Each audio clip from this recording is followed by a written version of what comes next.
Today we're talking about gaining momentum with social selling.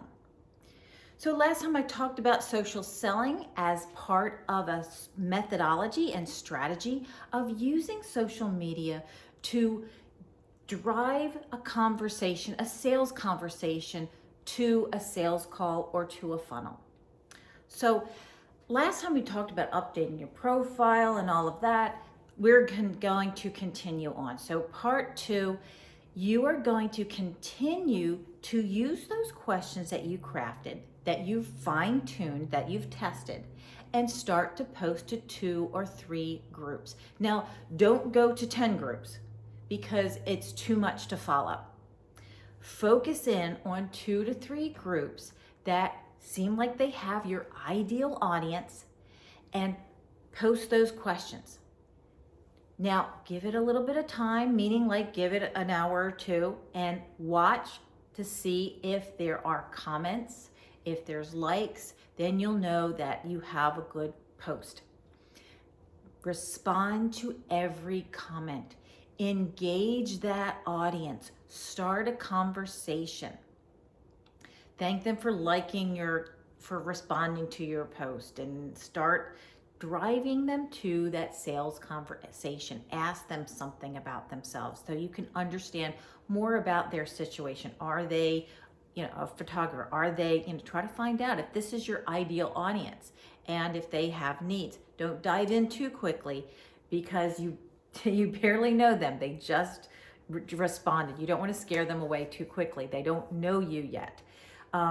So you want to ask them to, if they've commented or they've liked your post, you want to then ask them to connect with you if it's LinkedIn, or ask them become a friend on Facebook. So they are following your profile then. You want to start to get them to follow you and create that fan base. Then you're also going to make sure you are posting on your profile and post content, credibility post. It could be a short video. It could be a short little tip about something that proves your credibility. It could be a link to an article that you wrote or a video that you like on this topic. So or your website. So make sure you're driving people, proving your credibility. You don't want to just do all credibility, but that is another training. You want to show little elements of yourself, not just all credibility, but credibility is the key here. As they engage, whether they're in the groups or on your profile, if they seem like the right target, the right audience, and they have potentially a need, you want to bring the conversation off the feed and into a direct message. So you're going to invite them to direct message you for a more one-to-one conversation instead of all, being on social media.